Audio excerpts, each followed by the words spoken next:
মমতা বন্দ্যোপাধ্যায় এই পুরো 26,000 লোকের চাকরি বলিদান দিয়ে দিলেন।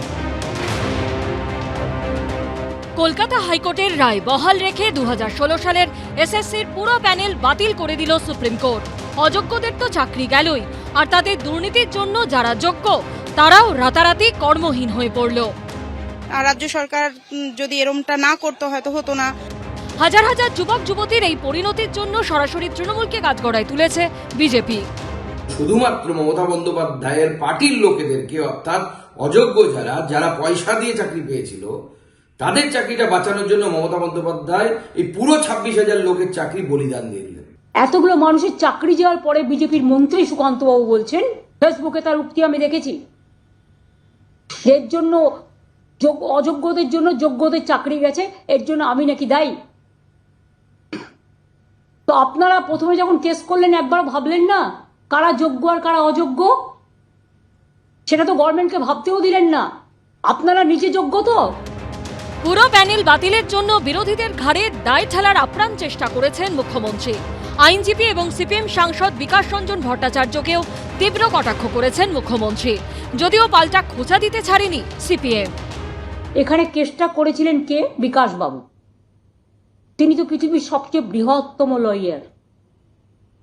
তাকে কেন তিনি এখনো নোবেল প্রাইজ পাচ্ছেন না আমি জানি না। পাওয়া উচিত। ভাবছি একটা রেকমেন্ডেশন করব। আমি তোকে বলেছিলাম মিষ্টি খাওয়াবো। তৃণমূল এবং মমতা বিপদে পড়লেই বিকাশ এবং সিপিএম এর সঙ্গে যায়। দুর্নীতির মামলায় তার সরকারের ভূমিকা বড়সড় প্রশ্নের মুখে পড়তেই পুরনো দুর্নীতি খুঁজে বের করার হুঁশিয়ারি দিয়েছেন মুখ্যমন্ত্রী। মুখ্যমন্ত্রী নাম না করলেও এ নিয়ে পাল্টা চ্যালেঞ্জ ছুড়ে দিয়েছেন শুভেন্দু অধিকারী। আমরাও কিন্তু রেকর্ড খুঁজে বার করব। 2016-তে তখন কারা কারা মন্ত্রী ছিলেন, এবং কোনো একটা জেলা তো আমি জানি কিসের বিনিময়ে চাকরি হয়েছে।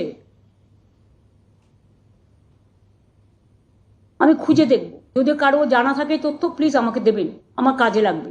আপনি এটা অ্যাসেম্বলি তো 21 সালের পর থেকে বলেছেন, পুরুলিয়ার চাকরি মেদিনীপুরের চাকরি 24 পরগনায়, মুর্শিদাবাদ কে দেখতো, মালদা কে দেখতো। আরে বের করুন, আপনি ফাটা কাগজ বের করুন, ছেঁড়া কাগজ বের করুন। বিরোধী থেকে চাকরিহারারা যখন তাদের এই পরিস্থিতির জন্য রাজ্য সরকারকে দায়ী করছে, তখন 7ই এপ্রিল নেতাজি ইন্ডোর স্টেডিয়ামে ডিপ্রাইভড টিচার্স অ্যাসোসিয়েশনের সভায় যোগ দেবেন মুখ্যমন্ত্রী। আমি তাদের কথায় সাড়া দিয়ে 7 তারিখে তারা ইন্ডোর স্টেডিয়াম বুক করেছেন। আমি 7 তারিখ 12টা 15 নাগাদ তাদের কাছে যাব, তাদের কথা শুনবো। আমি শিক্ষক শিক্ষিকারা, আমি শুনেছি অনেকে ডিপ্রেসড, তারা আপসেট এবং ডিপ্রেশনে চলে যাচ্ছেন অনেকে। কোনো একটা ঘটনা যদি ঘটে তার জন্য দায়ী থাকবে কে? এই হতাশা থেকে, এই অবসাদ থেকে তারা কোন পথে এগোবে আমার জানা নাই, কিন্তু আমি শঙ্কিত।